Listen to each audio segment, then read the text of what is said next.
Hello everyone, welcome back to show knowledge bank YouTube channel. स्वागत है आपका एक बार फिर से शो नॉलेज बैंक के यूट्यूब चैनल पर। आज हमारा ये वाला प्रैक्टिस सेट रहेगा फोर्थ, ठीक है, जनरल साइंस का प्रैक्टिस सेट 4, जिसमें हमारा आज का टॉपिक रहेगा communicable and non communicable diseases. क्या है कम्युनिकेबल डिजीजेस, क्या है नॉन कम्युनिकेबल डिजीजेस, ठीक है। उसके बाद एक्यूट डिजीजेस, क्रॉनिक डिजीजेस, ठीक है, पैथोजेंस, ये सारी चीज़ों के बारे में आज हम लोग इन डिटेल डिस्कस करेंगे। उसके बाद हम लोग 20 MCQs के थ्रू अपनी नॉलेज को चेक करेंगे कि भाई साहब हमें कितना इस लेक्चर से सीखा, ठीक है। तो 20 में से आप कितना स्कोर करोगे कमेंट सेक्शन में ज़रूर बताइएगा लास्ट में, ठीक है भाई। तो चलो स्टार्ट करते हैं हमारा practice set 4 of general science का, ठीक है। पीपीटी आपको यहाँ मिल जाएगी भाई टेलीग्राम चैनल पे, लिंक आपको डिस्क्रिप्शन बॉक्स में मिल जाएगा। डिस्क्रिप्शन बॉक्स से ज्वाइन कर लीजिएगा टेलीग्राम, ओके। करंट अफेयर्स और काफ़ी सारे क्वेश्चंस भी यहाँ पे मैं अपलोड कर देता हूँ, और बोनस पीडीएफ्स जो मैं लेक्चर्स नहीं बना पाता बट पीपीटीज़ मेरे पास पड़ी होती हैं, तो वो भी मैं वहाँ पे डाल देता हूँ। वहाँ से डाउनलोड करके आप उनको भी रीड आउट कर सकते हैं, पढ़ सकते हैं, ठीक है भाई। तो चलिए स्टार्ट करते हैं हमारा सेशन। क्या है ये communicable and non communicable disease. ये जो दोनों टाइप के डिजीज़ हैं, इनको पढ़ने से पहले आपको पता होनी चाहिए कि भाई डिजीज़ क्या चीज़ है, ठीक है। बीमारी क्या चीज़ है ये पता होगा तभी तो आपको पता चलेगा। देखो भाई, हमारा जो शरीर है जब प्रॉपर काम करता है तो हम लोग क्या होते हैं, हेल्दी। जब भी हमारे बॉडी में कुछ भी सिम्टम आपको साइंस लगे, फील लगे कि भाई मेरी बॉडी आज थकी हुई फील कर रही है, या फिर मेरी बॉडी में कुछ डिस्कम्फर्ट है, ठीक है, या फिर मैं आज कुछ एबनॉर्मल फील कर रहा हूँ मेरी बॉडी में, तो उस सिचुएशन को हम लोग बोलते हैं क्या, कि वो हमारी बॉडी में डिजीज़ हो रही है, कोई ना कोई डिजीज़ हो रही है। एक्यूट डिजीज़ है, क्रॉनिक डिजीज़ है, कौन सी डिजीज़ हैं, कम्युनिकेबल डिजीज़ कौन सी है, नॉन कम्युनिकेबल डिजीज़ कौन सी है, ये वन बाई वन हम लोग अभी देखेंगे, ठीक है। डिजीजेज और abnormalities in our body causing discomfort as a result of organs और ऑर्गन सिस्टम बीइंग अफेक्टेड। जब भी हमारे ऑर्गन्स इफेक्ट होंगे किसी भी चीज़ से, ठीक है, चाहे वो वेक्टर से अपना वायरस हो, बैक्टीरिया हो, तो ये सारी चीज़ें हम लोग वन बाई वन अभी पढ़ने वाले हैं, ठीक है। ये समझ आया आपको डिजीज़ क्या है। डिजीज़ जो होती हैं, मोस्ट ऑफ द डिजीज़ जो हमारे पास क्या होती हैं, वो कॉन्टेजियस होते हैं, ठीक है। एक बंदे से दूसरे बंदे के पास चली जाती है, मतलब कि वो स्प्रेड होती हैं, उनको हम लोग बोलते हैं कॉन्टेजियस डिजीजेस। क्लियर। नेक्स्ट हमारे पास हो जाती हैं डिजीजेस कितने प्रकार की होती हैं भाई, हमारे पास दो प्रकार की डिजीजेस होती हैं। एक होता है एक्यूट डिजीज़, एक होता है क्रॉनिक डिजीज़। एक्यूट डिजीज़ कौन सी होती है भाई, जो हमारे पास शॉर्ट पीरियड के लिए हों, ठीक है, याद रखना। क्रॉनिक डिजीज़ कौन सी है, जो हमारे पास लॉन्ग पीरियड के लिए हों, ओके। जैसे एक्यूट डिजीज़ में आपको मैं बता दूं, जैसे आपको कफ, ओके। क्रॉनिक डिजीज़ में आपको जैसे मैं बता दूं कैंसर, ठीक है भाई। तो ये हमारी दो प्रकार की डिजीज़ हैं। इन्फेक्शन से भी हमें डिजीज़ हो जाती है, कौन कौन सी होती हैं सब कुछ विस्तार में बताऊंगा, आपको टेंशन नहीं लेनी है। अब एक टर्म आएगी आपके पास, पैथोजेंस। पैथोजेंस क्या है, ये बैक्टीरिया, वायरस या फिर कोई प्रोटोजोआ होगा जिसकी वजह से हमारी बॉडी में डिजीज़ आ रही है। कौन सा एजेंट है, किसके द्वारा हमारे शरीर में वो डिजीज़ इंटर कर रही है, उसको हम लोग बोलते हैं पैथोजन, ठीक है। पैथोजेंस। क्लियर भाई लोग, समझ आया। तो चलिए स्टार्ट करते हैं हमारा अब मेन चीज़ें। क्या है एक्यूट डिजीज़ और क्रॉनिक डिजीज़, दो हमने बात की थी अभी, इसका एक बार डिफरेंस देख लेते हैं, फिर चलते हैं कम्युनिकेबल और नॉन कम्युनिकेबल डिजीज़ पे। देखो भाई, एक्यूट डिजीज़ जो होती है हमारे पास, मैंने अभी बताया, ये सडनली कभी भी हो जाती है, ये प्रोलॉन्ग्ड पीरियड में, ये धीरे धीरे धीरे धीरे हमारे शरीर में बनती जाएगी, बनती जाएगी, लास्ट में जाके हमें पता चलेगा भाई साहब हमें तो भयानक बीमारी हो गई है। नेक्स्ट है ये शॉर्ट पीरियड के लिए रहती है, और ये लॉन्ग पीरियड के लिए रहती है, कभी कभी तो लाइफ टाइम रहती है, जान ही ले लेती है, इतनी खतरनाक बीमारी होती है। They cause sudden damage to the body, मतलब कुछ पल के लिए ये बीमारी होगी, आपको थोड़ा बहुत नुकसान होगा, तो फिर आप लोग रिकवर करना शुरू कर दोगे, ठीक है। ये जो है लॉन्ग टर्म डैमेज देती है बॉडी को, जिसकी वजह से पेशेंट की डेथ तक हो सकती है, ठीक है। हो सकती है बोला मैंने, हो जाती है नहीं, ठीक है, याद रखना। एक तो इस चांस में कई चांसेस होते हैं जहाँ पे इंसान बच भी जाता है। क्लियर भाई लोग, ठीक है। तो ये हमारी कुछ एग्जांपल हैं आपकी वजह से, typhoid, bone fracture, heart attack, cholera, common cold, jaundice, malaria, ये कुछ क्या है हमारे पास एक्यूट डिजीज़ हैं, ठीक है। अब डायबिटीज़, कैंसर, ट्यूबरक्लोसिस, आर्थराइटिस, ये सब चीज़ें हमारे पास क्या आ जाती हैं भाई, that is chronic disease. Clear भाई, समझ आए यहाँ तक, ठीक है। तो ये कुछ की पॉइंट है जो मैंने बता दिया आपको, सेम ही है, कुछ नया नहीं है इसमें, पीपीटी में मिल जाएगा आपको, पीपीटी से आप पढ़ लीजिएगा। अब आ जाओ हमारे मेन टॉपिक पे, that is communicable and non communicable diseases. Communicable diseases कौन सी होती है और नॉन कम्युनिकेबल डिजीजेज कौन सी होती हैं भाई, क्लियर। चलो, कम्युनिकेबल डिजीज आपको नाम से ही पता चल रहा होगा, वो डिजीजेस या वो इलनेस जो एक बंदे से दूसरे बंदे तक ट्रांसफर हो जाती हैं। क्लियर भाई, कोई भी ऐसी डिजीज जो एक पर्सन से, ठीक है, दूसरे पर्सन को स्प्रेड हो जाए, उसको हम लोग क्या कहते हैं भाई, कम्युनिकेबल डिजीज। सिंपल, इतनी सी है ये हमारी कम्युनिकेबल डिजीज। अब कम्युनिकेबल डिजीज ये ज़रूरी नहीं है कि हम लोग साथ मिल रहे हैं या साथ बैठ के खाना खा रहे हैं तो एक दूसरे को बीमारी स्प्रेड हो जाएगी, ऐसा नहीं है। उसके जो स्प्रेड होता है बंदे का अनदर पर्सन को, उसकी भी कुछ वैरायटी ऑफ मीन्स होती है जिसके थ्रू वो फैल सकता है। जैसे आपका ब्लड है, ठीक है, ब्लड का फ्लूइड्स है, ठीक है, एयरबोर्न वायरस है जो अपना इंसेक्ट की बाइट है। जैसे अभी कोविड था, कोविड किसकी वजह से हो रहा है, स्नीज हो रहा है, आपके जो एक बंदे की सांस दूसरे के पास जा रही है उसकी वजह से आपको कोरोना हो रहा है। तो ये सब चीज़ें क्या हैं अपने पास, कम्युनिकेबल डिजीज। एड्स है, polio, measles, influenza, TB, whooping cough, typhoid and cholera, ये सारी चीज़ें कौन सी अपने पास है, कम्युनिकेबल डिजीज। ठीक है, ये डेफिनेशन मैंने डाल रखी थी, आपको बता दिया है क्या चीज़ है भाई। जब कोई भी डिजीज़ एक पर्सन टू दूसरी पर्सन को स्प्रेड कर जाए, उसको हम लोग बोलते हैं कम्युनिकेबल डिजीजेस। ठीक है, next one is non communicable disease. ये लॉन्ग लास्टिंग और स्लोली प्रोग्रेस करने वाली डिजीजेस होती हैं जिनको हम लोग क्रॉनिक डिजीजेस भी कहते हैं। ठीक है, क्रॉनिक डिजीज मैंने अभी आपको बताया था ऊपर क्या है, तो नॉन कम्युनिकेबल डिजीज को हम लोग क्रॉनिक डिजीज कहते हैं कि एक बंदे से दूसरे बंदे तक स्प्रेड नहीं होती हैं।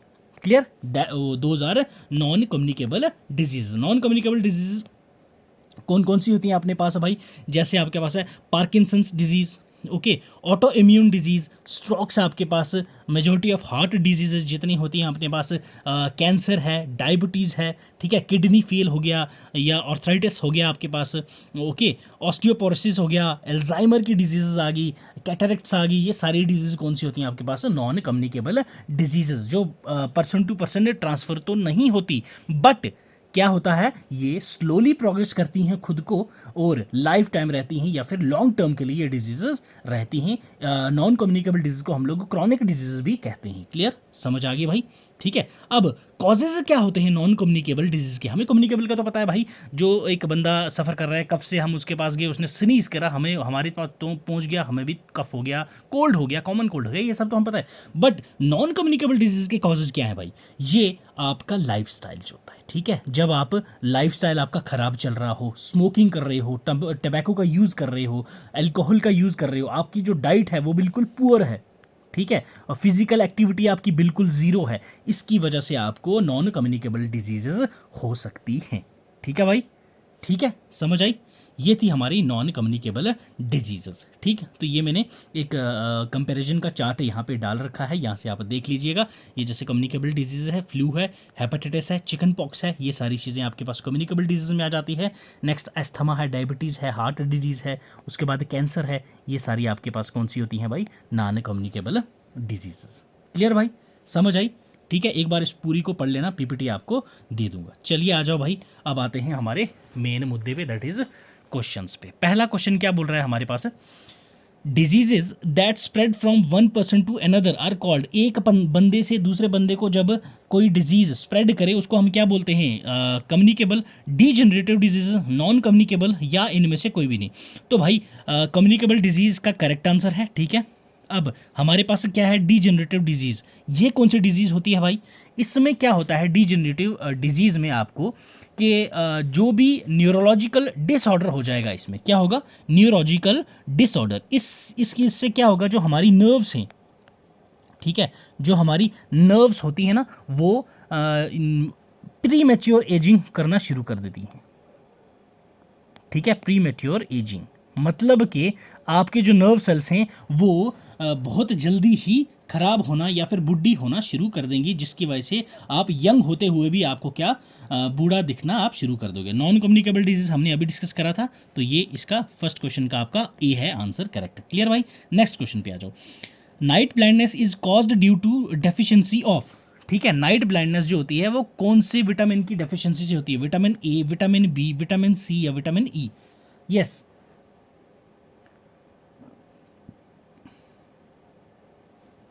तो भाई ये है विटामिन ए।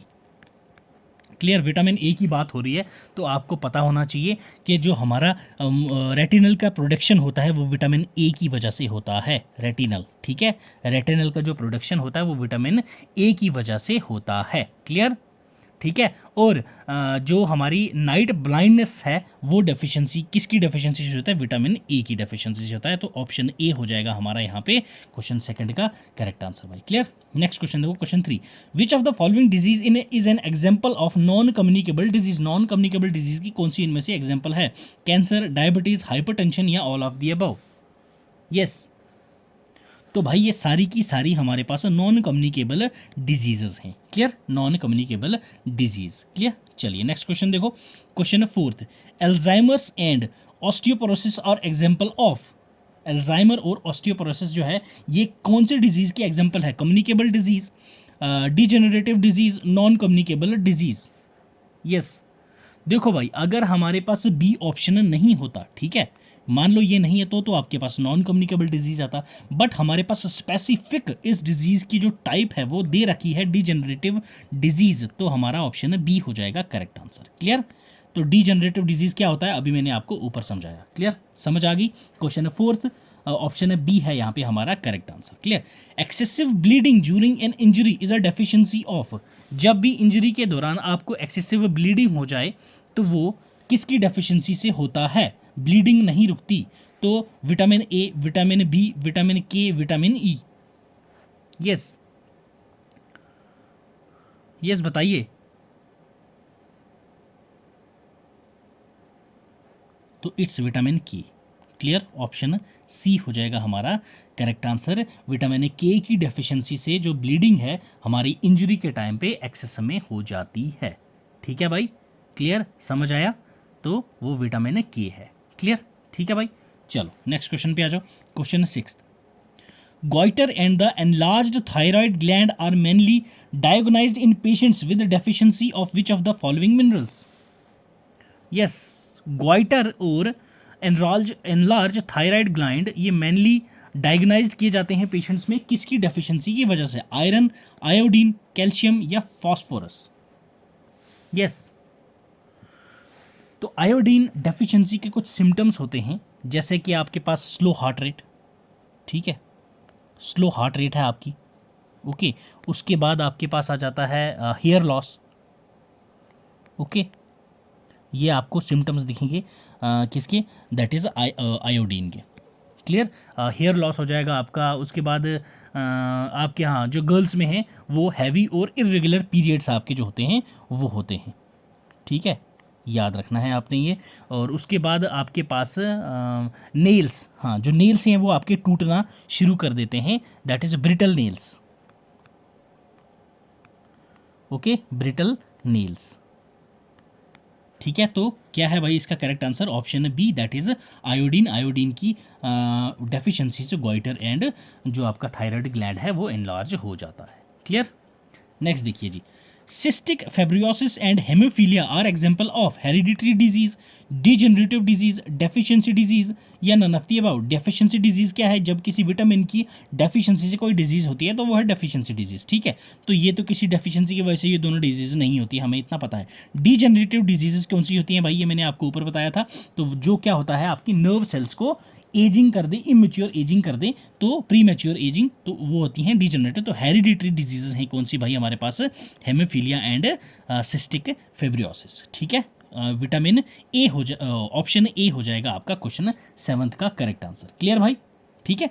चलिए नेक्स्ट क्वेश्चन देखो, which of the following disease is caused by virus pathogenic micro organism? इनमें से कौन सी diseases pathogenic micro organism virus की द्वारा होती है? ठीक है, deficiency disease, hereditary disease, infectious disease या डिजेनरेटिव डिजीज? तो भाई सामने सामने आपको दिख रहा है ये कौन सा होता है भाई? Infectious disease. पैथोजन के बारे में मैंने बताया था आपको, तो दैट्स वाई ऑप्शन सी हो जाएगा आपका correct answer. Clear. Which of the following disease is caused by protein deficiency? Protein की डेफिशिएंसी से कौन सी डिजीज होती है? एनीमिया, क्वाशकर या हाइपोथर्मिडिज्म या इनमें से सभी की सभी? यस, प्रोटीन की कमी से कौन सी डिजीज़ होती है, तो भाई इसको हम बोलते हैं क्वाशियर। ठीक है, तो ऑप्शन बी हो जाएगा आपका करेक्ट आंसर। अब प्रोटीन की बात चली है तो थोड़ा बहुत आपको प्रोटीन के बारे में पता होना चाहिए। ठीक है, मेजर सोर्स ऑफ प्रोटीन कौन सा होता है भाई? मीट है आपके पास, मिल्क है आपके पास, ओके, एग हैं, फिश है, ये सभी हैं आपके पास सोर्सेज ऑफ प्रोटीन है। ठीक है भाई, और एक डिजीज़ और होती है दैट इज़ मारामस, ओके, मारामस, ये भी प्रोटीन की डेफिशिएंसी से होती है। क्लियर, प्रोटीन की डेफिशिएंसी से होती है। ठीक है, अब हाईएस्ट परसेंटेज ऑफ प्रोटीन किस में होता है? That is soybean, okay, soybean में आपको सबसे ज़्यादा प्रोटीन देखने को मिलता है। क्लियर भाई, प्रोटीन्स जो होते हैं वो किस किस के बने होते हैं? Carbon, hydrogen, oxygen and nitrogen. ठीक है, carbon, okay, and then hydrogen, important point है ये, लिख लेना भाई, ऑक्सीजन एंड नाइट्रोजन।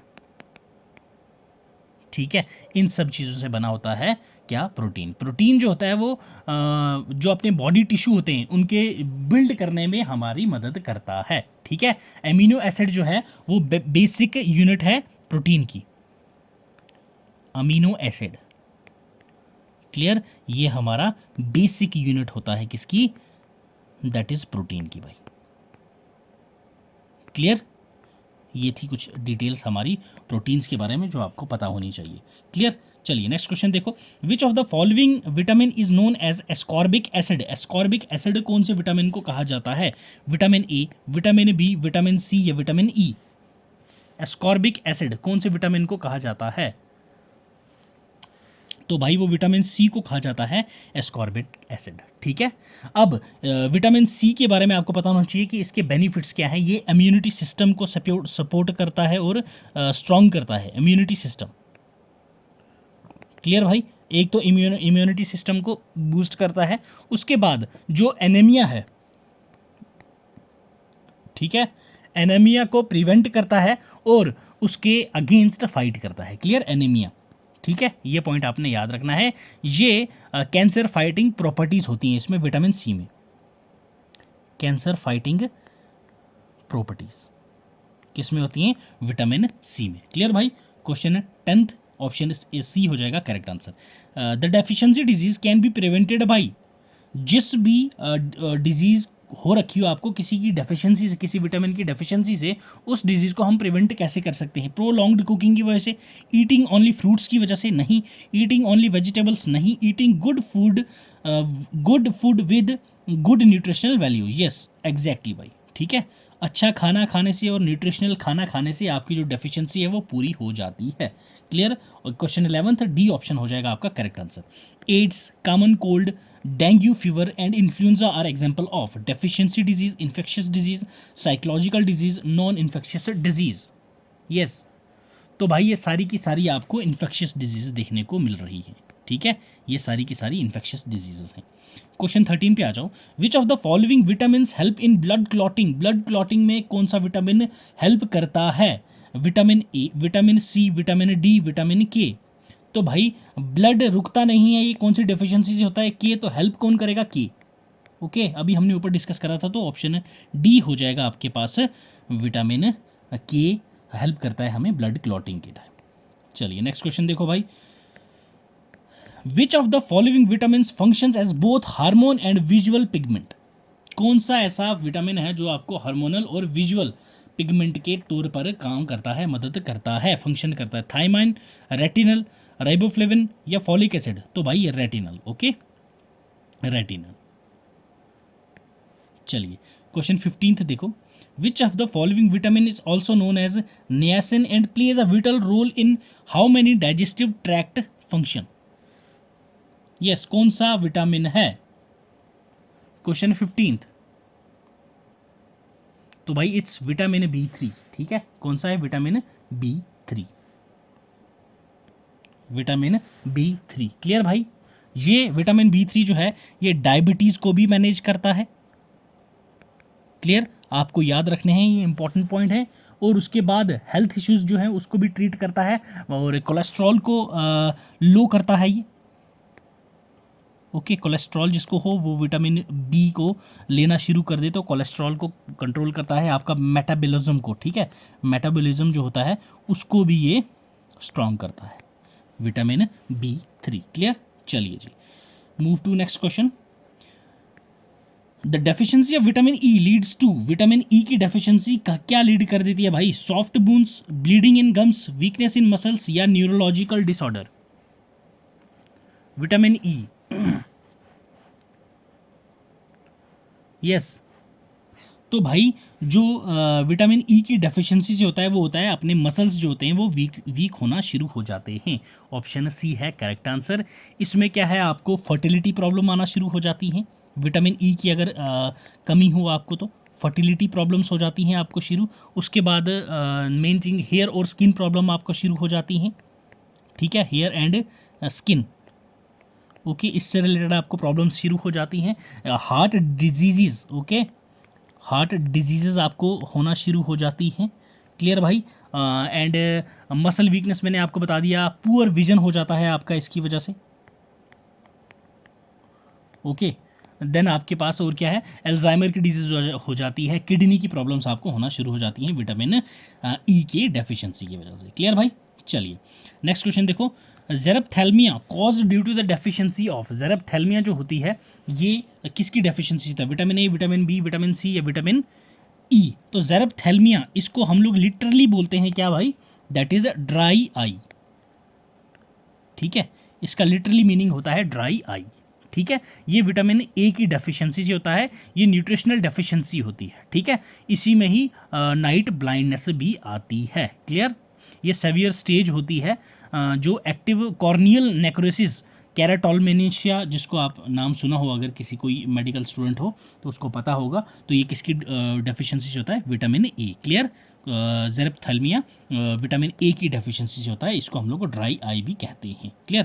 क्वेश्चन 18 देखो, which of the following is a not infectious disease? इनमें से कौन सी ऐसी है जो इन्फेक्शियस डिजीज नहीं है? डेंगू, यस, बिल्कुल इन्फेक्शियस डिजीज है भाई, ठीक है। Scurvy, thyroid fever, typhoid fever बिल्कुल इन्फेक्शन है। वूपिंग कफ इन्फेक्शियस है भाई, तो नॉट पूछा है तो scurvy, okay.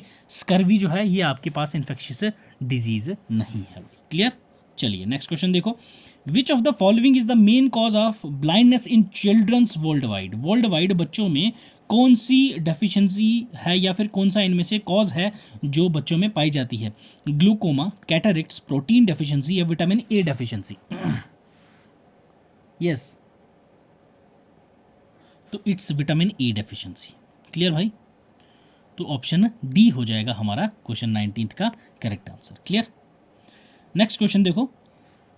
Amoxicillin, doxycycline, azithromycin, penicillin are some example of, ये कुछ मेडिसिन दे रखी हैं, ये आपसे पूछा गया है किसकी एग्जाम्पल हैं? बैक्टीरिया की, पैथोजेंस की, एंटीबायोटिक्स की या वैक्सीनेशन की? यस, बताइए भाई। हाँ जी, ये होती हैं क्या? लैक्टम एंटीबायोटिक्स, ठीक है, लैक्टम एंटीबायोटिक्स जो कि आपको वेरियस कैटेगरी में देखने को मिलेगा। ये एंटीबायोटिक्स हैं, एंटी फंगल भी होता है, एंटी वायरल भी होता है, आपके पास एंटी पैरासिटिक भी होता है, एंटी प्रोटोजुअल भी होता है, ठीक है। उसके अंदर भी काफ़ी सारी कैटेगरीज हैं, तो आपका ये जो है ये ऑप्शन सी हो जाएगा आपका correct answer, that is antibiotics. ठीक है भाई, ये था हमारा topic communicable and non communicable disease. उससे रिलेटेड जितने क्वेश्चंस बन सकते थे मैंने आपको करवाए हैं। 20 क्वेश्चंस आपके यहाँ पे मैंने प्रैक्टिस करवाए हैं। आई होप सो आपको ये वीडियो पसंद आई होगी। अगर वीडियो पसंद आई हो तो भाई एक बार लाइक कर देना, चैनल पर नए होंगे तो सब्सक्राइब ज़रूर कर दीजिएगा, ठीक है। तो जीके का लेक्चर 1 मैंने आज करवा दिया, वो जल्दी में रिकॉर्ड किया था भाई, क्योंकि थोड़ा आउट ऑफ स्टेशन था, मैं बाहर जा रखा था कहीं काम से, तो दैट्स वाई कल सेट 2 आएगा जीके का, वो अच्छे से देख लीजिएगा भाई। उसको मैं डिटेल में, ठीक है, इन डिटेल में एनालाइज करके उसको मैं रिकॉर्ड करूँगा। वो वाला थोड़ा जल्दबाजी में मैंने किया था, तो कल वाला सेट 2 अच्छे से देख लेना। चलो भाई, मिलते हैं कल के सेशन में। God bless you, keep learning, keep sharing.